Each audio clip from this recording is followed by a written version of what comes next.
Hey, everybody. Welcome to tonight's late night happy hour. Brian Kamenetsky, Andy Kamenetsky joined tonight. This is going to be a fun show. Law Murray, the newest beat writer for the Clippers at The Athletic, has been around the Clippers for a long time, though, and is doing some great work already. Law, thanks so much for coming on, man. It's great to meet you. Welcome. I mean, not really welcome. You've been around, but welcome to this room. Welcome to this room before. I appreciate the welcome, man. And I mean, 2 weeks is still it's a significant amount of time, but I'm still new. So I appreciate it. Thanks for having me. The community is sort of my point. It's not like you're brand new. But this is a strange time to be jumping into coverage of anything. But certainly, a team as high profile as the Clippers with this much going on, you got it today, not just injuries, but like COVID and all of it. Like it all hit today, the 2020/2021 of all of it.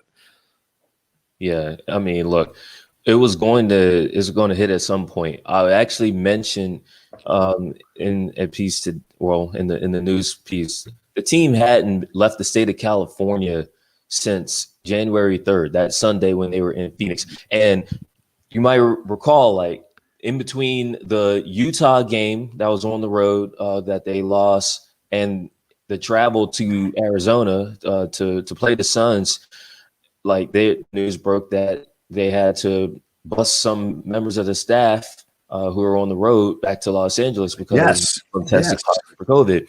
And I was like, oh, dang, I'm not on the beat yet. So, I mean, I'm not, I'm following along.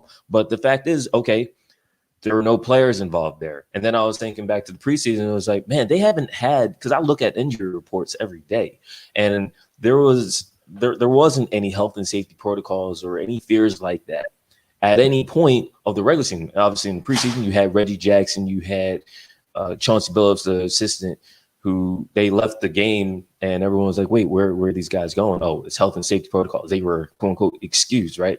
And that was it. Nothing else. There was going to come a point where it was going to bite them. That's really every team.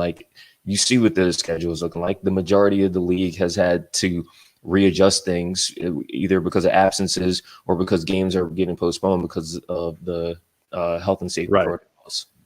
So this was Kawhi and Paul George specifically, and then Pat Beverly is hurt. Yeah. He left Sunday's game after halftime. He played the first half, played all right, but didn't come out of the locker room. They said right knee soreness. And that was another one where I'm like, the thing with last year's Clippers is who's available and when and for how long. And, Pat was one of those guys who, he had to leave the bubble early. He had an injury. He came back. He had another injury in the playoffs. He was relatively limited. His first year with the Clippers, he had a great first month. Then he had the major right knee surgery. And so I was thinking, oh no, right knee soreness doesn't sound great. And I'm not going to speculate, but he needs to take the time and get well, and hopefully everything's okay with him. I recognize right now there's still a lot that is going to come out with regards to Paul George and Kawhi Leonard and the COVID protocols. But have you gotten any indication in terms of the team's concern about whether or not this is direct exposure, just contact tracing, their concern for either one of them or both of them having actually contracted COVID versus just, abundance of caution? I think right now it's caution. It's too early to tell how long either one of them will be out. They're not on the trip right now. And they're also suggesting that it's just contained to the two of them, which, again, if you're going to have any two guys. Team leadership, look at that. The two team leaders together. People have been discussing how Kawhi and PG, they've really led by example, especially Kawhi. And, this is a different kind of example here. I don't want to tell those guys how to do their jobs, but that's a terrible way to go about doing it. It's not. You don't let your team leader, your brother, get COVID without you. It's like both of us. I'm just saying there are leaders of a team. There are really different ways that you can inspire that don't include going into isolation out of an abundance of caution. You can become a better speech maker. You can do an extra round of weightlifting, like first one in, last one out, like that sort of stuff. It's a little more effective than, hey, we got a little bit too close to somebody that may have had exposure. Like, again, not telling them how to do it, just suggesting there are other means. Yeah, I mean, it's unfortunate, and again, hopefully everything's okay with them. There's a chance that they rejoin the team over the course of this road trip. It's a 10-day trip. The timing is just absolutely bizarre, but there's no concern that it's something that affects the whole team. So if there's a silver lining in this, it's that it is isolated between just two individuals. So, Law, you mentioned that, this is the first exposure that the Clippers have had. The Lakers have been more or less, have been able to avoid this. Alex Caruso was in the protocols for however long it was, a week, 10 days, whatever. Again, abundance of caution stuff. Right. And just say that these are the rules. These are the rules. If you get close to somebody, that's how it is. Do you expect every team at some point is going to lose players and lose games to this? I mean, that no team gets through the entire regular season without something happening with this, like at scale.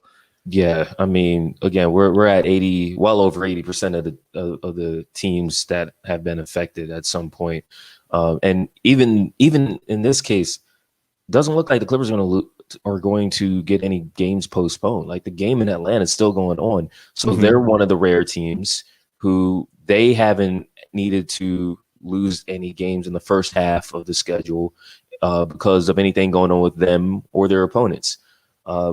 Let's see if they complete this road trip. You know what I mean? Like, every team is supposed to play 72 games. Let's see if that actually happens. You saw the Wizards just came back yesterday. They had 2 weeks off, something like that. So I think the expectation is that you're just trying to get through this, the worst part of this virus, relatively speaking, because we have redefined the quote unquote worst part of this virus how many times now? It's right. It's a damn shame. It's what we're all dealing with as a country, and a small part of the country is this excursion of professional basketball that we're all seeing. So it's a bridge held by toothpicks at this point, and you're just hoping to get to one part of the season to the next. It's interesting, but thinking about stuff that we were going to talk with you about yesterday, one thing I'd planned on asking was, the Lakers have talked about, different players have talked about how serious they are taking, the restrictions, and how seriously they are really trying to keep themselves safe, keep each other safe. But a few of the guys have pointed out, like, the NBA's ratcheted up restrictions, in terms of what you're supposed to do on the road, the restrictions when you're at home, dining, etc. They're like, in LA, that's basically our life anyway. Yes. So a lot of what they want us to do is what we have to do anyway. And I had been thinking about asking you, like, if there's, for lack of a better way of putting it, like a weird advantage of being in a city like LA when it comes to trying to avoid COVID, as much as we're dealing with just rampant issues, the fact that you have to be so restrictive maybe could put you in less precarious situations than some other players around the league. But then over the last 24 hours, A, Paul George and Kawhi Leonard ended up going into the protocol anyway.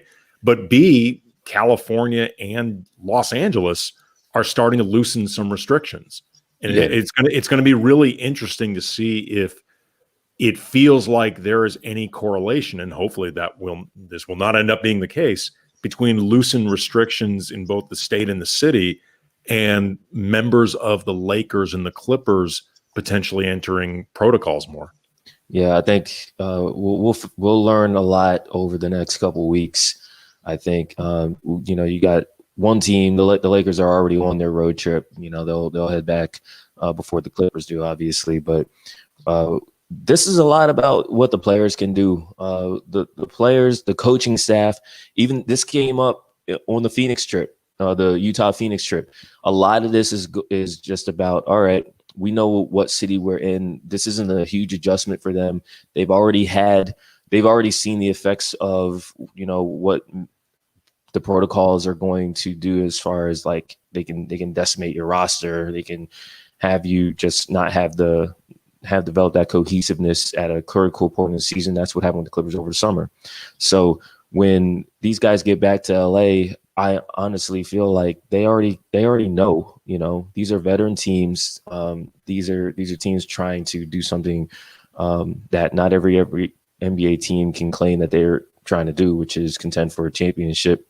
And personal responsibility, you do the most you can, because as we also know, you can be the most responsible person, relatively speaking, and you can still get this, or you can still get in protocol. Absolutely. I mean, I've stopped judging people for getting the virus just because, like, you just don't know.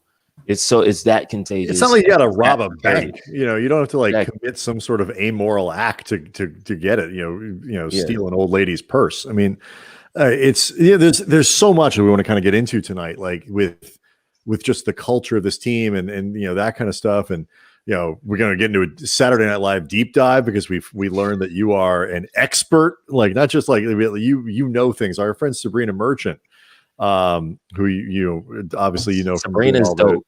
Yeah, she is dope, man. She saw that you were on, and we would be talking about Saturday Night Live. She's like, "Oh, okay." And so that got her attention. She was on, as we'd like to say, she was on Jeopardy. She's the smartest person we know. Yeah. But you wrote something for The Athletic that got my attention on this culture thing, because it was Paul George talking about, this kind of reinvention as a playmaker. And he's always been a pretty good ball mover for a forward and all that. But like the Clippers have really cranked it up this year. He used the word fun in describing like this role for him and what Ty Lue has him doing like a million times in how you quoted him. Yeah. I'm two things about that. First, what are they doing with him and why is it working so well? But also, is this like legitimately that like it's really fun? This team is having fun, or are they kind of protesting a lot because we're all looking at them going, last year was such a disaster on that front? This is organic. I know a lot of people are like going to look at the Clippers and they're going to have them under a microscope as far as anything related to what their intangibles are. Mm-hmm. And me being someone who wasn't on the beaten camp, but have been following this team, for a while. I mean, I'm pretty good at detecting the BS, So for someone like Paul, though, after that particular game, it was just how he was feeling. Like it didn't feel forced or sarcastic or anything like that. And what's happening is they're basically telling Paul to do things that he hasn't been asked to do before. Like they're basically saying to him and Kawhi, look, we had all these stories about how much we need a point guard, a traditional guy who looks like the player who averages 7-8 assists a game or whatever. Mm-hmm. Why don't you guys go out and do that? You guys are talented enough. You guys are going to have the ball in your hands. You guys have been in the league long enough, and you guys are still at your relative prime physically. You guys make the plays. You guys be involved. You guys participate in your success, and they're doing that. They bought in, and up until today, like that's mattered. That has been a big part of a really good offense. Not one that last year they were a good offense statistically, but everyone was like, oh, this doesn't look like it's going to work. It was rigid because you had high level talent and trying to pick and choose when they were going to get their spots. Now it's just like, I mean, we're going to move the ball. We're going to get good shots. I've seen Paul George and Kawhi Leonard this season in games where they shot the hell out of the ball, make the extra pass just because open shot, you can take it. No one's going to trip. It's like, no, you have it. No, you have it. And they're not overdoing it. It's just finding the best shot. It's not jump shot heavy. Are they shooting jump shots really well? Hell yeah. Right now, yes. They know that that can taper off. But it's about making the right play. And it's not like we need this particular shot. We need that particular. It's like take what the defense is giving you, move the ball, trust your teammates. If you play like that on the floor, I think it kind of rubs off. And when you're winning and or when you're playing the Sacramento Kings, that kind of stuff is going to resonate. I think that's how Paul was feeling. Well, you can only play who you're supposed to play. But is that? I mean, but it's a sort of collective thing we're talking about. Like the Clippers are shooting incredibly well from 3-point range. It's still up in the 40s. Like the last time I looked, like they're not going to shoot 44% for the season. But like, where do you think think in the last 2 games? Yeah, where do you think that lands? I mean, the Lakers are in a similar boat. Like KCP is not going to shoot 57% from 3-point range for the entire year. Alex Caruso at some point is going to dip under 50%. How good do you think the Clippers though can be, and how good do they need to be for that offense to be kind of as good as it has been? Well, the shooting is something that I think it'll drop off. Obviously, again, they shot 30% from 3 in the last 2 games, still found a way to win against the Thunder in both of those games. But the thing that you can kind of take to the bank is that they're getting great looks. I mean, if guys are open, if the shots aren't forced, I think that the drop off isn't going to be that significant. Like this is a team with, I mean, they're paying for talent here, and these guys all have decent track records. It's not like guys are completely out. Are they out shooting expectations? Yeah, but it's not so much where you think that it's going to drop off significantly. The drop off is going to be relatively subtle. The concern is, and we're going to see a lot with as long as Paul and Kawhi are out. Are they going to get the easier shots inside? Are they going to get to the line enough? I mean, Lou Williams is a guy who, for years, he's a small guard who gets to the line. I mean, he looked like the guy who took him under his wing when he came into the league, Allen Iverson, when it comes to his free throw rate as a small guard. He looks like a year 16 player this year in that regard. So it's one of those things where you don't have Montrezl Harrell. You don't have that guy drawing fouls. You don't have that guy rim running or creating their own shots as much. The jump shot and the ball movement is the core of this offense now. And honestly, like that's where they're going to go. The break glass in case of emergency guy is Kawhi, because when the jump shots aren't falling or when the ball movement gets a little stagnant, he's the best guy who can kind of get his own shot, take advantage of several mismatches, and even his free throw rate's down. So there's a chance that certain things can get better as the jump shots kind of taper off, but they should be a top 5 offense. It's interesting you say that, just because going through some of their advanced numbers, one thing that really jumped out at me is how the offense has been so efficient, but at the same time, like their pace rating has really dropped this season. Like they're averaging around 4 fewer possessions per game than last year. They run less. They get fewer transition points. They get to the line way less often. And in theory, it means they're getting fewer cheap points, and cheap points can often be a really good way to bump up your effective field goal percentage and stuff like that. But they're shooting really well from 2 and 3, and slowing this offense hasn't led to like the plotting inefficient results that sometimes happen when teams do something like that. Yeah. Doc, and if you look at the Philadelphia 76ers, you see their pace is up, even though they happen to have the most post dominant player in the league, arguably speaking, in Joel Embiid. Doc would always wave his arm, run, go. Didn't matter what court it was, didn't matter what situation was. He prioritized an element of pace, especially after Chris Paul was traded, because Chris Paul likes to pound a rock. He's the point guy. That's what he does. This team, Tyronn Lue probably would not mind having more pace, to be honest with you. He wants his team to, take the opportunities that present themselves and get out and run. But at the same time, if you pass the ball, which they're doing so much more than last year, it might take a little longer to get the good shots. And that's really what's happening, because they're prioritizing the ball movement, because they have more passes per game. That's going to kind of decrease the amount of possessions per game. So as long as they do that, and again, Tyronn Lue coached LeBron James in Cleveland, those offenses were stellar. The priority for Ty is to get the best shot, and that's really what this team has been about. That's the main reason why the pace is slow. It's not like they want to deliberately be slow. Ty will tell you we can run more, we can have more possessions, but he I think is really satisfied with the fact that everyone is bought into moving the ball.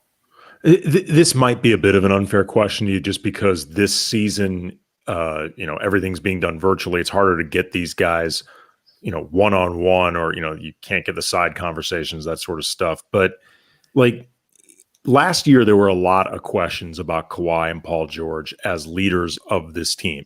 And I think some of it may have been warranted. I think some of it was, frankly, the other guys needing to adjust more to the idea that this is a different team with different goals, and the dynamics can be different. But you were talking before about Paul George and Kawhi both being much more involved with facilitating and running the offense and setting up other guys. Do you think that can be an extension in some ways of leadership for them? Because neither one of them, I think, is a natural leader in the way that we often frame this stuff. And they often were framed last season as kind of being out on their own islands. And, do you think there can be something sort of purposeful behind Ty Lue wanting them to do that? Absolutely. Absolutely. Kawhi has a sense of ownership of this team that I think that he learned over the course of last year's successes and last year's failures. I got to talk with David Aldridge and Waz last week, and we brought up something similar to this. And my main takeaway is that, and Reggie Jackson did a really nice job over the weekend kind of talking to us about this Sunday. He basically was like, when it comes to someone like Kawhi, especially, I mean, he's opened up a little bit more. When he's got it going in a game, they know, okay, he's a man of few words. You don't want to touch him, let him go. But Kawhi is speaking up more. He is taking more ownership of things. He has changed and opened up to the point where he realizes that, he's been in this league long enough where he kind of has to set the tone and more than just setting the example, right. But he's a poised player. He's a poised person. That matters too. That's another thing about Ty. Like, for example, we talked about the quote unquote leads being challenged narrative, like they'll be up 20 in a game and you can't trust them or whatever. But Ty is like, all right, look, we might get up 20. They might make a run. That's happened. That's the NBA. The Clippers are an NBA team, which means teams might come back on them every now and again. You don't lose a game because a team, chops 15 points off a 20-point lead. You can still win the game. And right. that attitude has rubbed off. Well, this is one of those things, because Lord knows, I mean, we spent a lot of time in Lakerville, but like nothing makes the fans of elite teams angrier than when you go up by 25 and you let a team back in, and maybe you have, the Lakers lost a game this week to Golden State that they should have won. They let a little bit of a lead get away against Chicago. They win that game going away. You can focus on one of two things. You can focus on losing the lead, or you can focus on the fact that they keep building up gigantic leads on other NBA teams, which is something that, and letting your foot off the gas.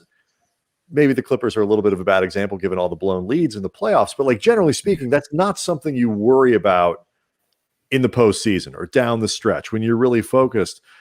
I tend to think it's a good sign if you're constantly building up good, big leads. And these are two teams where the stars, like when both teams have both of their stars on the floor, they're kicking the crap out of teams. And the Clippers have been just destroying teams with George and Leonard on the floor.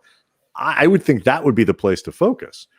Yeah. And I mean, that's kind of where I focus, but I realize that the Clippers is a distracting beat for a lot of people. There are a lot of trains. People don't like it when their trains are late, man. So like you have to respond to a lot of stuff where it's like, if it's any other team, you wouldn't be tripping about it. But because of the Clippers, it's like, when's the next thing? So, well, I mean, they've been promised, if you want to take this metaphor, they've been promised, the fans of the Clippers, this like killer train for a long time.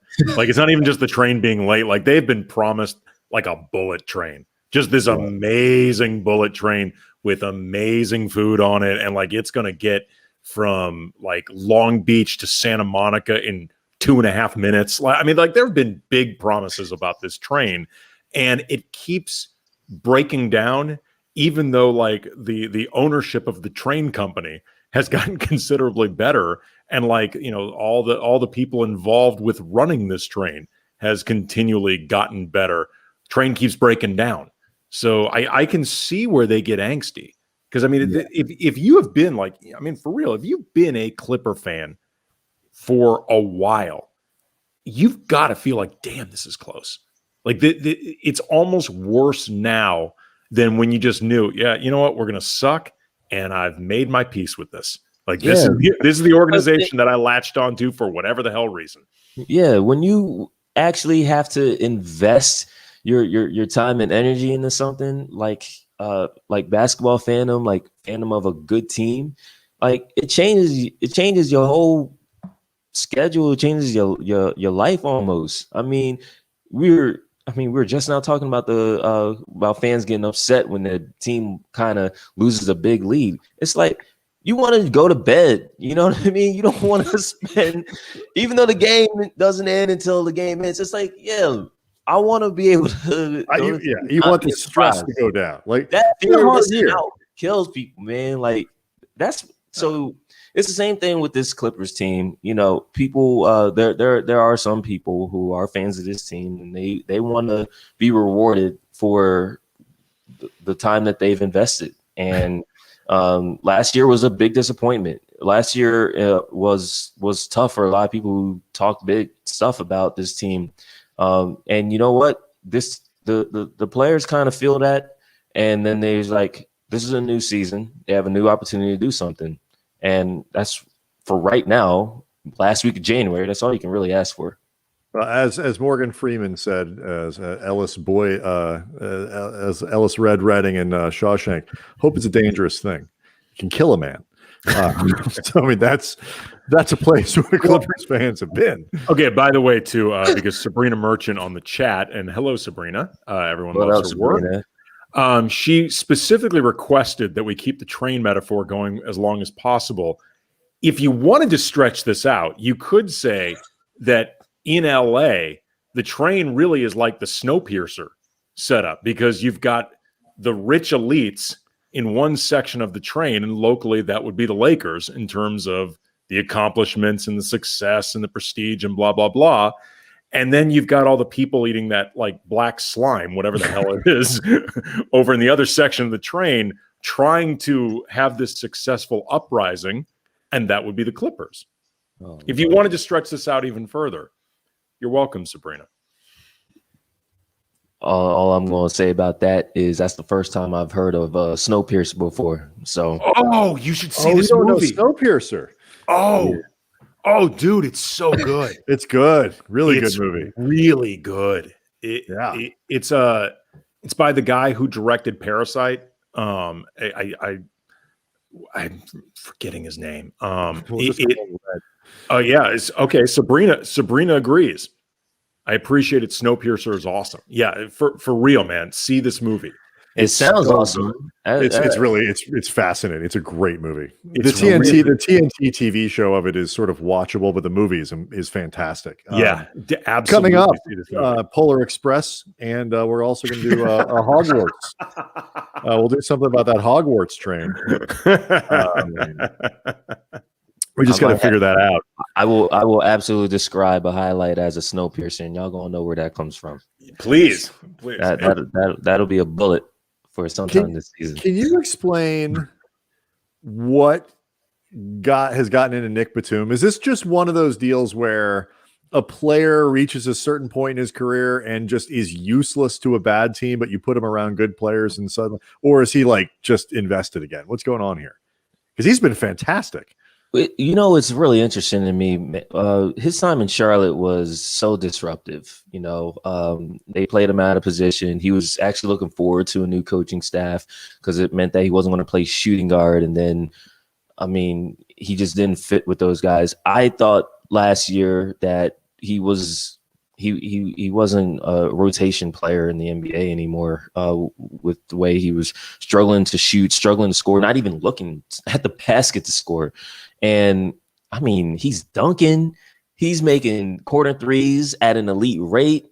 I mean, the 3-point shooting might drop, but again, he's just taking good shots. He's always been a heady player. He's always been a skilled player. And this is a really good team that he's around. He's being asked, he's in a creative role. You know, again, it's fortunate relatively speaking, because Draymond Green in 2014, that was different. But David Lee was supposed to start for Steve Kerr's first Golden State Warriors team. David Lee got hurt in training camp. Draymond, who showed he was a really good player in the postseason, the spring before, he steps into the starting lineup, and it just clicks. That team goes from really good to, well, you saw what happened with the Warriors. I'm not comparing Batum on the same level, but relatively speaking, him being the 4 in that lineup with those other guys that they have around him, he's a good connector. He's an outstanding glue guy. And that's really what it is. He's got good character. He's been in the league. He's got his money, but he's also had his ups and downs. He's at a point where he's not about ego, and the Clippers, they lucked out in a way. Everyone lucked out in this. I think it's exceeded expectations. And the only thing that will really drop off is he's not going to shoot high 40s from 3 the whole season. But even then, it's like he's a decent shooter. He's a good passer. He's a versatile player. He's in pretty decent shape. It's really worked out. There's kind of a Draymond light feel to him. Although he shoots now. Draymond doesn't even like to shoot anymore. Batum will take. Draymond had a season where he hit them threes. And no, I'm not saying that's why I said anymore. Not that he never did, but just anymore. Yes. But yeah, there is that kind of feel of this, big guy who does so many things. He's always been really skilled, but contracts are weird. Like, you get a guy who gets overpaid, and all of a sudden it's about everything that they can't do and they don't do instead of what they still can do. Yeah, guys get excited just because they can do a lot of stuff, and then you come in and it's just like, all right, where's the production I was promised? Kelly's growing, man. Kelly's from The Athletic. Yeah. Kelly, first of all, I can't wait to get to Houston. I've never been, and really excited to kick it with him. But my man's got an avatar with trench coat, straight out of Inspector Gadget, and the mask on. Going to be the first call when they bring that show back. But maybe he meant like in a sort of like you're walking the red carpet. Who are you wearing, kind of thing. Oh man, if that's the case, then I'm wearing me. I wanted to ask you we were talking about Paul George, and we've talked about this on the show in the past. Like, he occupies this very, I think, interesting and kind of weird space in the Twitter sphere. Like, I don't think that there is a player of his stature and of that level, like somewhere between star and superstar player, who elicits such a reaction for often such pretty innocuous stuff. Like, there have been issues that he's had on the court, and there have been issues he's had in the playoffs. And I think those criticisms are legitimate. He has not played in the way in the playoffs, the way really OKC or now the Clippers have needed him to. But he has this weird thing where he will say things that I think he means to be pretty innocuous, but somewhere like from inside his head to verbalized into the ether, it doesn't come out the way I think he pictures it or envisions it. And it leads to him in the driver's seat, for example. Yes. Like it leads to him just getting crushed. Like, it's different than a guy like Kyrie Irving, who very clearly is looking to provoke. And, I don't think Kyrie gets the reaction that he's hoping for. I think he wants to be thought of as this incredibly deep thinker and like, the sort of next level guy. And it just isn't translating for a lot of reasons. But Paul George, I don't think is actually looking to be provocative at all. Like, I don't consider him a provocative personality, but it's just interesting to watch somebody like that I don't think is really looking to be front and center that way, or ever really looking to poke the bear, find himself where he can't really say anything without it becoming problematic.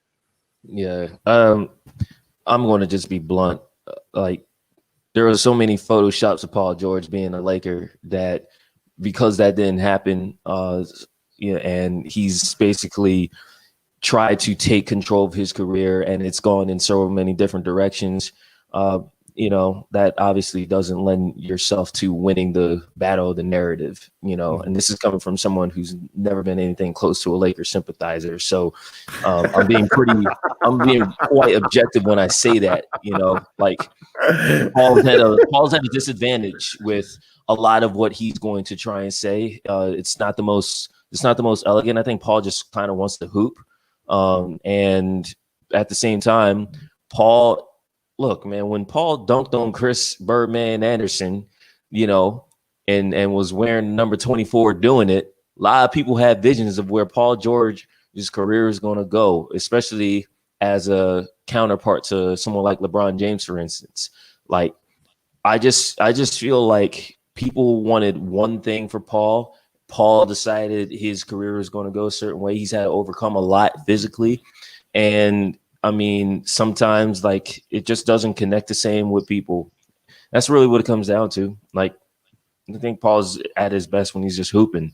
And that's what he's been doing this season. The more he can just hoop and not have to talk about it, the better off everybody is for it. In that sense, but like, how important do you think it is for one of those guys in it, particularly in a year like this, where I could see you could go either way on this? How important is it for one of those guys to sort of set a voice for the stuff that we're all talking about? I mean, because it is a weird season, but usually there is a guy who can kind of get out in front and set a tone and do that. Do the Clippers need that from one of those two? I'm really not sure that they do, but if I can acknowledge that this is more of a Paul George year for the Clippers than a Kawhi Leonard year. I think last year was the Kawhi Leonard year. He was the reigning Finals MVP. He was the big fish in free agency. Paul was the sidekick, if you want to call it that, for lack of a better term, because I don't have a better term right now. It was clearly like it's Kawhi first, and then Paul is going to join later, as the accessory. Right now, like, we all know what Kawhi is about, and Paul is the variable. Paul is the guy who got paid. Paul is the one who is right now having this season that we're calling it a bounce back season for a reason. I think with Kawhi, like, he's going to be his guy, his voice, but he's pretty set in how he's going to go about things. And Paul is always evolving. And if there's going to be a quote unquote voice, I do believe that it's going to be like, what you're going to get out of Kawhi. Paul's a little bit of a wild card here. I've said this before, but I really believe it. When people look back on this particular era of the NBA, Paul George is going to end up this fascinating flashpoint player because he has been connected to so many different teams, and the decisions that he's made about teams that he's joined, didn't join, wanted to get traded to, they've set so many different moving parts in motion. Like, I mean, like the Lakers heading into when they got LeBron, they were incredibly confident that they were going to be getting Paul George. And the moves that they were making. It was Paul George and right. Paul George and this guy, Paul George and that guy, maybe Paul George and LeBron, but whatever. But it was definitely Paul George. And they had been making moves after a while that you could see were anticipating, Paul George and LeBron. And, LeBron's arrival was very much telegraphed as well. I think they were legitimately shocked they didn't end up with Paul George. But then, again, all of the different ripple effects of where he's ended up going, where he's ended up getting traded to, where, the moves that he and Kawhi did together to end up with the Clippers, and we'll see what ends up coming from that. Like, he's not somebody that you would have been thinking about as this guy necessarily in the middle of everything, because there are players of a higher stature than him that may not have as many connection points. But he's really going to end up like a big figure in all of this. Yeah, and I remember I was chilling in Jersey that summer of 2018 when Paul made his decision. I think it was that Friday night or that Saturday night, the stand-up special in Oklahoma City with Russ, and it was like, oh, people are going to be upset about this because you got to remember that February the All-Star game was in Los Angeles, and Russ had to tell a bunch of people in Los Angeles, Paul ain't coming here. And Russ was right for a year, And he was right as far as like not coming to play for the Lakers. But yeah, Paul's just been roped in so many different directions. Paul even acknowledged over the past year about, hey, he would have stayed in Indy if Indy acted right about Anthony Davis' situation. You know, that's another thing. It's like now they're both in Los Angeles playing for different teams, and they could have been on the same team in the Eastern Conference, you know, Central Time Zone or whatever you want to call it. Oh no, Indies. I've never been to Indiana. I just know what, but they do weird things. They do like I'm missing a ton. They don't do daylight savings or something there. Like they keep their own time. So yeah, trying to figure out the time zones there. Don't beat yourself up. Hey, I'm from the East Coast, so you know I try and be respectful of what time everybody is checking in. So I learned, actually, we were talking about this before the show, and I may have even known this for a while and forgotten, you know, there's just a lot of time has passed, but that you actually at one point were part of the Clipper blog that was part of the ESPN TrueHoop community, which was a big part of the whole beginning of NBA blog culture, which eventually evolved into NBA Twitter and all this stuff, you know, which Brian and I were a part of, you know, that NBA blog culture in the beginning, you know, when we were doing the Laker blog for the LA Times. Like, we were among the few writers working for a mainstream outlet, but doing it in blog style coverage as opposed to something. You can go ahead and use the word trailblazer, Andy. It's okay. I mean, that's what most people consider. I don't think any of this needs to be said, Brian. I mean, like, it's kind of like, you know, when somebody is an incredible, like, I want to put myself on the level of some of the greatest, like, you know, civil rights leaders or, you know, like really big thinkers, but they're all, everybody knows the type of groundbreaking, important people that they are, and it doesn't need to be said. Obviously, that's people like you and me, but like, it's interesting though, just to see like where all of this has evolved. You know what I mean? Like, just because that was a period where we were sort of figuring out, okay, like what are the boundaries that you can push in covering a traditional sport, you know, like in a traditional league like the NBA, which, you know, at the time, the NBA was not quite as progressive and sort of creative a league as it is now. And it like, I guess, sort of what have been your impressions of seeing Law, just the evolution of all this? Honestly, first of all, you got to give a lot of credit to Adam Silver, because while I was at Clipper Blog, and, you know, shout out to everybody there, especially Kevin Artevis, Andrew Hahn, the homie Jovan, you know, when I was there, I was also at NFL Media. I was a researcher there, and it was a really interesting kind of contrast between how the NFL handled things with their creative properties and how the NBA handled things. You know, I was literally doing both at the same time.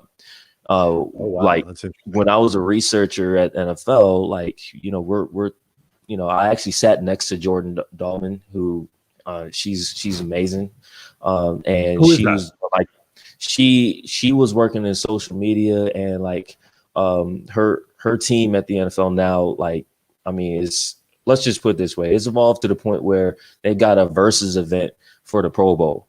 So shout out to her, like her and her team. Like, they've done great things. So we used to sit next to each other, you know, and there was like, look, teams can't even post their highlights anymore. NFL teams, they can't post their highlights anymore. They got to wait for the NFL to kind of cut a prescribed version for them to kind of, you know, do themselves. Meanwhile, in the NBA, you know, you just see, it's like, whatever happens in the game, let's talk about it. Let's get it out there. They encourage it. And that's really kind of how I kind of balance the two. It's like, all right, what's the league putting out? What's everybody else putting out? What can you say to drive a conversation? And what do you have to kind of wait for? And I think having the perspective of both really kind of helps when you're understanding what resonates with an audience, and with the fact that it's a changing audience. We got people who are going to be bound to what entertained them in the 80s, 90s, or 2000s.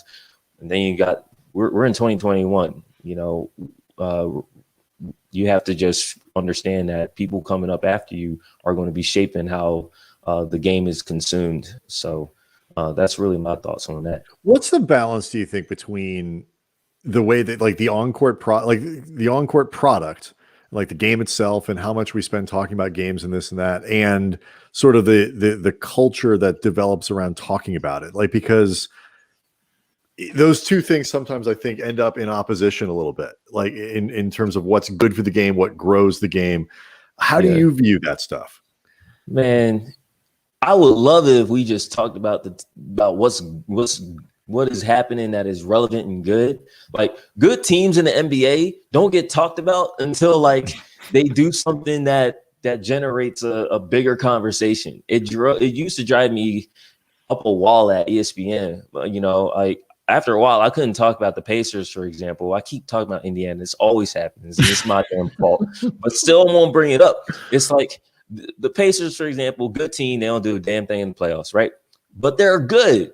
But they're just there. And it's like, we need an excuse to talk about them. That's an example. And then you got someone like the Charlotte Hornets, LaMelo Ball, for instance. No one wants to talk about Charlotte Hornets. Everyone wants to talk about LaMelo Ball. And it's like, he can't grow at his own pace. We're talking about what the coach needs to do and whatnot. And it's like that's really where it's at. It's like, people want to discuss stuff that they can get in the barbershop and talk about more than it's like, oh, are you good or are you not? You know. Well, I mean, it's all the time. It's the double-edged sword of having a really personality-driven league. Like, on one hand, it becomes really, really easy to market. I think there are a lot of really engaging personalities in the NBA. It's one of the reasons I've really enjoyed covering it. Like, I genuinely, by and large, like the players that I end up interacting with. I think most of them are really good dudes, and they're interesting, and they've got interesting stories. But the flip side is the league's, not just openness, but really inclination to become so star-driven. Stars and personalities require stories, and sometimes the stories, I think, become distilled more easily and more juicily than an actual game, especially when, there's a lot of games before you actually get to, the playoffs and stuff like that. And we've become such a ring-centric culture that we don't appreciate teams, like you said before, like the Pacers. They're just good. I mean, like, okay, they haven't won anything, but a team that hasn't won anything, like the Blazers, like Damian Lillard's Blazers, have not won anything. They've generally been pretty good, assuming everybody's healthy. Or like the Jazz. The Jazz. Like, can we not appreciate just consistent competence, particularly after what we've all been through over the last few years? Can we just give a shout out to competence? Like, that's hard to do. We could. I think, Andy and Brian, what you guys are really bringing up, the crux of it is, we talk about relationships all the time. We talk about it in the business that we're in. We talk about it in our lives in general. Well, you look at the stakeholders, the players, the teams, and you want to develop a relationship. You want to develop a reason why you should care about them off the court. You want to find something that connects you. And you know what? Some players allow for that. Some players' stories allow for that. Some teams and what they go through allow for that. And some don't. Some need to just be good, and that is the balance. That is something that I am sympathetic to, is the fact that, all right, you're someone like me, I'm too close to it. Okay. I love the game and I can stay up late at night watching, but other people don't have the time to invest that much into it. So they need either the team to be good, or they need a great story off the floor. They need to feel something that goes beyond the sport, that goes beyond the game between the lines. And if you understand that as someone who's a consumer of content, if you're understanding that as someone who's a producer of content, I think that goes a long way. And even players, they kind of understand it. Some players shy away from it and they could care less about the extra attention. And some are like, oh no, I'm going to be in this for a while, regardless of how good my jumper is. And that's why they stick around for 25 years after they're done playing. Yeah, it's a challenge for the league. Like, in some ways, I think they got what they wanted and they don't quite know what to do with it now. Because they've made it's hard to dial back. Like, right, they've made the soap opera. They've made the soap opera so interesting that it's actually overshadowed what the soap opera was actually created to sell in the first place. Like, they didn't create the soap opera to generate a soap opera. Like this isn't WWE, but now it feels like sometimes though, don't it? It does. Well, it does. I mean, it actually really does. Like, and that's something that I think the league is now dealing with that type of challenge, and it'll be interesting to see, especially once we, God willing, get back to some normal times, how they go about trying to address that, because it really is something that they need to get more of a handle on and really try to find that perfect sweet spot. Yeah, it's it come playoff time, especially, you got heel broadcasters, you got heel players, right? That's why I say, like, the WWE, the pro wrestling kind of feel to things, it does rub off. Like, everyone wants to go gravitate the hate on the Nets for a bunch of reasons, and it's like, well, the Nets also have to figure out their stuff as a basketball team. The personalities are there, the storylines might be there, the team isn't quite there yet. That's going to be fascinating to watch. It's funny you use the term heel turn, because like that, it feels like that's where George, for example, has kind of ended up as like almost like a little bit of the heel, and I'm going to go out and prove. So certain guys kind of embrace it. LeBron tried to embrace it for a little bit, and it didn't quite fit. He wasn't very good at it. I think KD has a little bit of that, kind of wants to, throw it, but like, it's not fun to be disliked. I've never thought of it like as something that's kind of inflicted upon, like put on to someone where they get cast in that role. But I think you're right. Like, I think we do that. Like, Paul George is the bad guy. Anthony Davis cast as the good guy. Dame Lillard definitely cast. How did those choices get made? Like, how do you end up in one category or another? That's fascinating. I think a lot of it has to do with team you want sometimes. Like, I personally would disagree that AD's been a quote unquote baby face. I think he's been a heel. I think the way that all went down in New Orleans, that was a heel turn. That's heel. That's a heel move, man. Straight up. And then there's, like you said, some guys embrace it and some guys don't. I think KD fully is with this. He wants all the smoke. He went to the Nets and is clowning Knicks fans, throwing it in their face. That's a heel move. PG's not a heel, or at least he doesn't want to be, and that is a conflict. And again, people don't like conflicts like that. People want to be like, this is the role we set for you. We need you to follow through on it. And when there's resistance to that, hell, the Clippers' entire being good is a resistance to what people are expecting, right? That's why people are like, damn, why they got to be good? We got to move these goalposts. PG, it's like, PG's not really trying to be a heel, but people would prefer him to be a heel. So there's a lot. But, what I meant with AD was like, yes, there's no question forcing your way out of, plucky New Orleans is a heel turn. But by the time it got through with all the stuff the Lakers went through last year, with all that, like there was sort of like that redemption story of like the guy who, kind of, maybe it's just because that's how we've treated it locally, but that he becomes this player who steps up and into the spotlight, into the moment. That it becomes kind of a good guy thing in that way. But now I'm just gonna be sitting here thinking all night about like all of this, like in pro wrestling terms, and like who's going to be coming in with a steel chair and all that.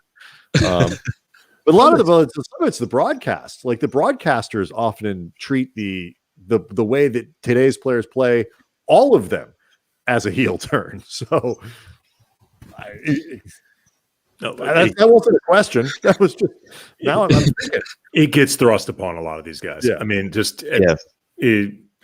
and also especially because we live in the social media age, and once things get, once anything gets caught up in the echo chamber vortex that is Twitter, that is Instagram, that is anything on social, that identity starts becoming thrust upon them, and everybody sort of agrees on it, and that's what you end up becoming, whether you like it or not. Like we were talking about before, this isn't WWE. This isn't, Paul George doesn't sit down with Adam Silver and say, okay, this is the role that we've scripted out for you for this year. This is the character that we've done some focus grouping and we think like it's going to really do well. And we eventually, when we build up the big matchup between you and LeBron in the finals, like, this isn't Hulk Hogan. Like this is real.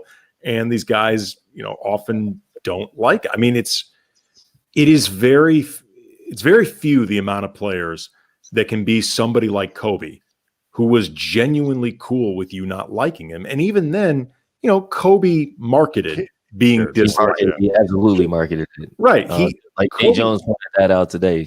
I mean, we've been pointing it out for years, and he was brilliant with it. He was absolutely brilliant with it.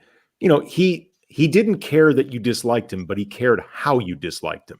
He was going to control your dislike of him and make sure that you disliked him in the way that was most beneficial for him. But and again, I say that with admiration. But most players, most people aren't comfortable with being disliked, like really being disliked at like that type of stage. It's not a comfortable feeling. Yeah, because you don't go through your adolescence, preparing to deal with that kind of light, especially depending on what kind of community you're coming from. Like, not every player grew up with a pro in their family, a pro athlete, for instance, especially in this media age.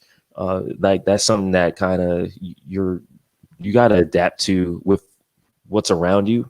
And that's tough. We do a lot of building people up, getting excited for them, waiting for the hype to be validated. And then there's this, okay, how long does it last? What haven't they done? We're gonna break them down. And then because we're Americans and we love to talk about the American dream and whatnot, we'll talk about the redemption, oh, you fallen. Let's see you get back up. Yeah. It's a very interesting study as far as like how public figures are treated, and pro athletes is different because they have two pressures. They have to be seen, but they also have to maintain this physical dominance that allows them to do what they do on a regular basis. And I get fascinated too. And we definitely, you say you don't mind staying a couple of minutes because we definitely want to talk a little bit of SNL before we go. I got a full glass of water right here. All right. There you go. I am fascinated by the thing that basketball players, most of them, need to do, where you have to not only just be comfortable with like the attention, you're a public figure, like you walk around in your daily life and you're 6'8", you're 6'9", you're 6'10". You can't hide anywhere you go, and so like even if people don't know who you are, they kind of know who you are because there aren't that many 7-footers walking around the planet. I saw Trevor Ariza a few weeks ago. I was walking my daughter in a stroller and he walked by in a locker room. Like Trevor looks like a normal person. Hold up my microphone, talk to me, whatever. On the street, it's like, oh my God, that's an enormous human being. And so you put all those things together and it just adds to this. I think the challenges that we underrate about being in this league. I used to not think of Kobe as that tall. Like he's almost a foot taller than me, but like I didn't think of him that way because A, I got used to being around him, but B, I was in a locker room with guys 6 or 7 inches taller than him. So like he sort of became the cutoff point. Like, like Derek Fisher, who was taller than me. Like I didn't think of Derek Fisher short. I think of Derek Fisher. I did not think of Derek Fisher as a tall person, which clearly he is. Or guys who are like 6'3", 6'4", like Shannon Brown. Like I stopped thinking of Shannon as like a tall guy. He's clearly really tall. How much do you think stuff like that matters? Like just in terms of the overall comfort and the way these guys kind of move through life, not just through their professional life. I mean, when I'm 6 feet, I can blend in, but I can blend in with guys who are taller than me. I can blend in the world in general.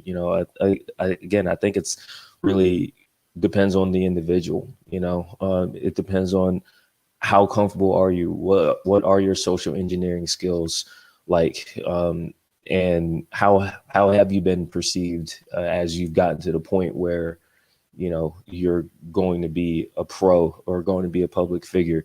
Some people just like kids, right? Some people kind of adapt to it faster than others. Some people never do adapt to it. Yeah, it's these guys have a very, very unique life in a lot of different ways. So we were actually DMing a little bit back and forth and asking if there was anything non-sports that you wanted to get into, and you sent a JPEG of this. the upcoming SNL schedule. Yeah. And you had said that you wanted to get into this, and that you are, if I may use your own words, an SNL historian. Yeah. So what does that mean exactly? It means that I know I'm young. You know, I was born 12 years after the show debuted. You know, and I didn't come up with parents who like watch the show all the time. Like, so I wasn't one of those kids. I didn't get into the show until high school, but I got into the show at a time where I was really starting to balance my athletic interests and my academic interests with my artistic ones. When 9/11 happened, I actually got to go to New York a few months after that with my mom on a bus trip. And I had to be at 30 Rock, and I got to see where the show was. And back then, me and my brother, we would be watching Mad TV on Saturday nights, but then we started to get curious about about SNL, because we'd flip over at midnight when Mad TV used to end. And then we were like, well, how does the show start? So we would start watching it. And then by the time my sophomore year started, like, I just really liked the show and really liked the format, not just the show for the comedy, but the format, like the introduction to music. Because when you look at the back catalog and see who's been on and what songs they perform. Yeah. Like for me, I went from being someone who was relatively eclectic to like, oh, I can appreciate pretty much anything. And then I just grew into the show because I really like doing, I like performing for myself. Like I've done improv before. I've done horrible stand-up comedy that you can't find. I've gotten comfortable with balancing and finding what my writing style is personally. Like my writing style, I have a really hard time staying in a box. And like, I just grew to appreciate a different kind of writing. There's sports writing and there's comedy writing. Right? Andy, I think you mentioned that was been in your background too. Yeah, I've done improv training before, and I've actually, when Brian and I have spoken to a few journalism classes at USC, that you get asked like questions, your advice, things like that, and I'm always thinking like, I don't know what I'm going to tell these people that they haven't heard from a lot of other guest talkers. But the one thing I always tell them is, if you can take an improv class, take a bunch of improv classes, because outside of the fact that I think it's really fun, it will help you as a journalist and as a writer. Like, it teaches you the value of listening. It teaches you the value of working with what's in front of you as opposed to a preset agenda. Like, it teaches you to be very, very much in the moment. Like, it's really, really, I think frankly, it'd be pretty valuable for a lot of professions, but for anybody looking to do what we do, or any form of really like writing or interacting with people, I think it's extremely valuable. Yeah, it really allows you to just be adaptable to really much a wide variety of situations. You bring up USC. I went to USC for grad school. I got to shout out the homie Andy Hagman. We put her on a couple of times. When it comes to this week's SNL, right, it's the first show in a long time. And Andy and Brian, I know y'all have thoughts about how the season has gone, past few seasons gone, how they've approached a lot of things. And it's a really interesting inflection point in the show because, the previous presidential administration, like SNL was kind of culpable in terms of how they pretty much legitimized dude who got elected. Yeah. And they struggle with that. They really struggle with that. And Andy was actually bringing up that Alec Baldwin, he's been playing Trump for the past, 4 or 5 years or whatever. And his wife, Hilaria, has been in the news for impersonating such a strange story. Yeah, it's so weird. But it's like, this is Alec been in these weird situations so many times, and it's like it reminded me of hilarious situation. Reminded me of when Melania was at one of the conventions and gave her speech, and Jared Hill outed Melania for ripping that speech from Michelle Obama, right? Like pretty directly. Like, it was pretty and so it would just be interesting to see if they handle that. Like, if Alec is on the show, if they close out the quote unquote that era, the transition over to the new president on the show, But the show's been so uneven this season, and they had the weight of the pandemic, of last year being interrupted and ending early, of just they have cast members doing a whole bunch of other projects. You know, no one was going to want to leave at the show at the end of last season, so everyone was retained. They still had cast members. It's the largest cast ever. This is the historian part here, like 20 cast members. Shows never had. Huge. I looked it up. I pulled it up to be like pull some names, make sure I know kind of who's. It is massive. Yeah, like it's been uneven for so many reasons, and their hope is that they can not have to rely on the crutch that is dysfunctional American politics as much, and get back to being a variety show. And maybe these next few shows will give a glimpse into how the rest of the season goes. So really interesting. John Krasinski is interesting. He would have been the last announced host before the pandemic hit and kind of shut things down in New York. You know, Dan Levy. I imagine he was supposed to be promoting Quiet Place too. Yes, exactly. Like that was going to be the case in March. So it's nice that they brought him back. Dan Levy is interesting. And then Regina King is like, shout out to OMB for saving her life a few years ago at the Knicks game. We had her on our podcast, our old ESPN podcast years ago. She's awesome. Like, she's one of those people that you are so happy to see her success because it's so deserved. And like, she's worked for it, and she's had periods where it seemed like she was going to break out, and then it didn't quite happen. There's been a few of those, but like, she's so talented. And she just, again, she's earned this. She deserves it. It's awesome to see. Yeah, I can't wait to see how they use her and what they do.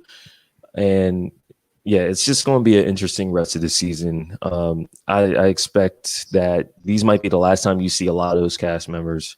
The weekend update, it's been 7 years with the same anchors. Right. That's probably, it might be it, like, after this season. So like, I think the show is definitely in a state of transition, and it'll be interesting to see how it goes. One of the things that I think is fascinating about, like, I can't think of the last time I actually sat down and watched an episode of Saturday Night Live while it was on. Man, I got a whole doc I can share with you if you need it. But I consume it. Plus, some of that's like, look, I got 3 kids and like 93 jobs, and like, I'm tired. A lot on Saturday, I fall asleep. But I think like a lot of people now, I actually consume Saturday Night Live on Sunday, on social media, whatever's passed around. Like, it's not a clip show necessarily, but it's kind of consumed that way, I think, by a lot of people. I actually feel like it's kind of constructed now, like a clip show. Like, that was my question. Like, what do you think? Talk shows? Yeah. Too. What's the influence of that? It reminds me a little bit of the way that album culture and music has become kind of singles culture. How do you think that has impacted the way that sketches are written, the way that the types of cast members that they have on all of that stuff? I think that SNL started to embrace this right around the 05-06 season. And the 05-06 season, that was the first season that Andy Samberg was on the show.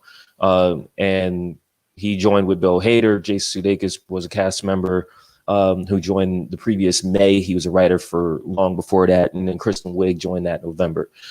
That's when the show started to transition from this old linear version of, we're going to do things how we've been doing it for pretty much to that point, about 10 seasons, to like, okay, you know what? People are starting to watch the internet for this stuff. You know, it's not about the ratings or anything like that. And that's when you got more of the quote unquote digital shorts. And then it's like, oh, we're going to do one of these every week. Like when Lazy Sunday came out, December 05, it was like, oh, this hit. But where did it hit? Not necessarily live, but on the internet. And then they started to realize, okay, you know what? Just like sports media, where you have to adapt, blog culture and everything. It's like the show is like, all right, look, what we do live is what we do live, but there is going to be stuff that has more of a staying power, that's going to resonate longer and with perhaps a different audience. And even Andy Samberg's been off the show for 7 seasons now, and it's still that same idea of, we can do fun things live, we can hit things that are topical, but let's also understand that we might need some things that are going to hit in the middle of the week. Like they play into that more. So I think that really started 05, 06. Yeah, I mean, you see that now with late night talk shows. I think really prevalently when it comes to like Jimmy Fallon or James Corden, like whether you like them or not, or find them funny or not, the construction of what they do on that show is very much set as viral bits. I mean, like they're really looking to do a late night talk show that is very much set up to be consumed in 4 to 5 minute bits, piecemeal if need be. Like, it's pretty obvious they're not that concerned if you watch the whole thing. Whereas like the David Letterman that I grew up with, it was very much about consuming the entire hour. And you would often have callback jokes from the beginning and things like that. And I think it lends into an interesting issue for SNL in that sketch comedy, it's hard to do well. It's hard to write well. I've attempted to write it before. I've attempted to perform it. Like, it's look where you are now. Exactly. Look where I am now. But it's hard. And I think it becomes even harder to create sort of like classic sketches, things like that, when you're thinking so much about popping in a moment. Like, when you think about sketch comedy that ages well, and I honestly think a lot of it doesn't, but like something like the More Cowbell sketch with Will Ferrell, like, I think has become one of the most universally loved SNL sketches like in a long time. But part of the reason I think is because it's just really random. Like, it's not really of any particular time. Like the song that they're, the Don't Fear the Reapers from like the mid 70s, but the sketch came in like the early 2000s, 2000. Yeah. Okay. 2000. So it's like 25 years or so afterwards. It's like a Behind the Music parody, but by that point, Behind the Music is really like a template. Like, it's really just it's like the Stevie Nicks Mexican restaurant thing. Like same kind of, just totally random, right? And the randomness, I think when you think about a lot of SNL sketches that I think have aged well, but also I get the impression other people think have aged really well. It's the ones that are less specific about the time that you're in, or, really trying to be like trenchant with the moment, but are sometimes just weird for the sake of being weird, and like, just random and funny, and they're not really about anything. Yeah. And you know what? That's, I think, the biggest problem with this season is that it's been top heavy. It's been like they feel like they have to respond to everything that's been going on. 2020 was an extraordinarily difficult year to just kind of be like light about stuff. And that's where we got 10, 15-minute cold openings, like most of the show, like it's the sketches running long because they try to hit so many things. And before you know it, it's like you only have room for literally one or two of those skits that you're talking about, and they're thrown at the end of the show because it's like, well, we're going to balance the show out a little bit. But that's where I'm hoping like they can balance things out. It's like you don't have to react to everything that's happening in the real world. You can just kind of, exercise the talents of your cast, and we'll see if the show opts to do that. What are your favorite stuff? Like, what are some of the, like, when you pick your favorite sketches, favorite moment, favorite performers, like, where do you go back to? I have something for almost every era. I know I hit y'all with the Eddie Murphy John earlier. Yeah, I saw that. Because that dude saved the show. Yes, he did. Like, literally, he saved it. It would have actually gone under without him. That's not an exaggeration. Yeah, like the 80s were weird for that. I really love the consistency of Weekend Update. And it's weird to say this, but one of my favorite anchors is actually Dennis Miller. And the Dennis Miller since 2000, the 21st century version of Dennis Miller is really not. It's a shame. Like, I'm just going to not sugarcoat it. Like, that's not the person or writer. You don't need to. It's okay. Exactly. Not for our sake. But he was really good at that. When he was doing his spot on Update, like, he was a different person. His philosophy, his worldview was a lot different. And he was just sharp with it. And that was fun. Like, I love looking back at those. And besides that, I've really it's really just kind of random. It depends on who's on, and like it's like anybody who kind of does stuff that is just really out there, really strange. It connects. Like I've really liked John Mulaney when he's hosted these last years, and I hope he gets well. He's dealing with some issues right now. Hope he does well. But again, he's just really just kind of matter of fact about how funny he can be. Do you have a favorite musical performance? Oh man, I've been looking at a lot of the 90s stuff, the early 90s stuff. When I was discussing the other day, like when Nirvana was on and they trashed their instruments, when the Red Hot Chili Peppers were on, and like it was clear that they needed to break up. Anthony Kiedis basically kicked John Frusciante in the middle of the song, and Frusciante winds up throwing it back at Anthony Kiedis when they tried to do Under the Bridge, and he was just completely out of his mind. Do you remember when Pearl Jam came on right after Kurt Cobain's suicide? Yes. And Eddie Vedder was wearing that shirt and he had a K on it. Yeah. And they did Not For You. Songs. Yeah. They did 3 songs. They did Not For You. They did Rearview Mirror, which Rearview Mirror is an amazing commute song. I swear I'm not this old, but I guess I'm an old soul. That's really insulting. That feels like a subtweet. That was a moment. First of all, that was an awful season of SNL, and that episode wasn't great. But what saved it was the music. The music saved a lot of things in that show. And so, I know that those are all like 20th century examples, but those are some that resonate like right away. How long do you think the show can continue? Well, shoot, season 50 is going to be in 4 years, and that's crazy to think about. 2024, fall 2024, that's season 50. Wow.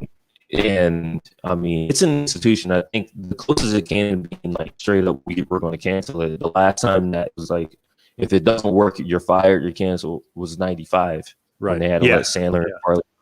Will Ferrell saved the show again. That cast. So now I think it's at the point where even if Lorne Michaels leaves, they'll find someone to produce the show and keep it going. And I think depending on who they pick, because when they tried that in 1980, it didn't work out with Gene Dominion. It depends on who they pick to kind of succeed him.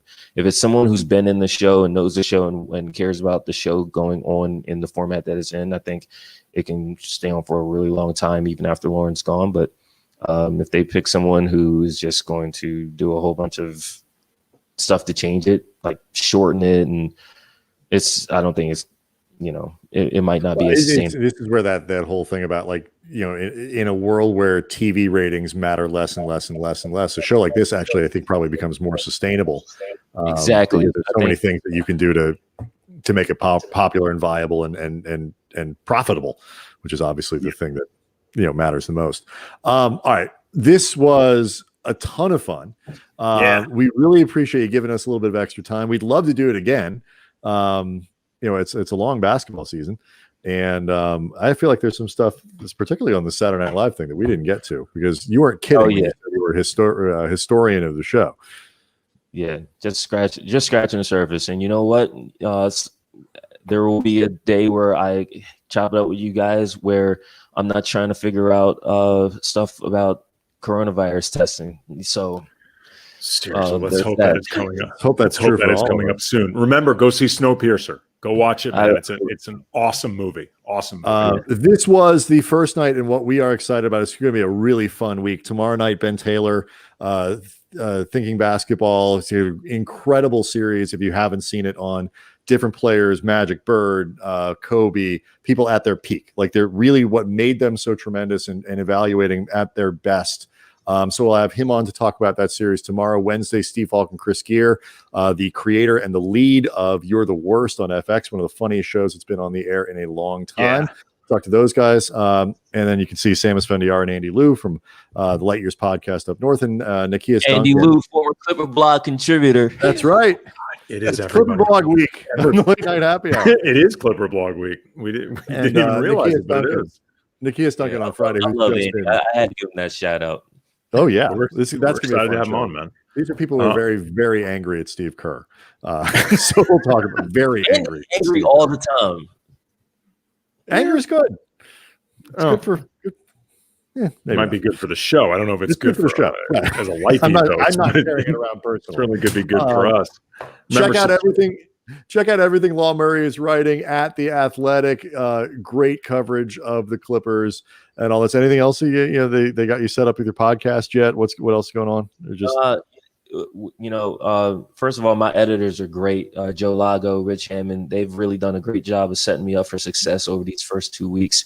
And I so it's not strong for those guys, but that's okay. Hey, I mean, look, just kidding. We work. They deserve all my praise. Like they're great. They're fantastic. Rich was on last week. I saw Rich. I saw Jordan. I saw a bunch of birds. I wasn't understanding what was going on with that. I did check out Jordan and Rich. So that was cool.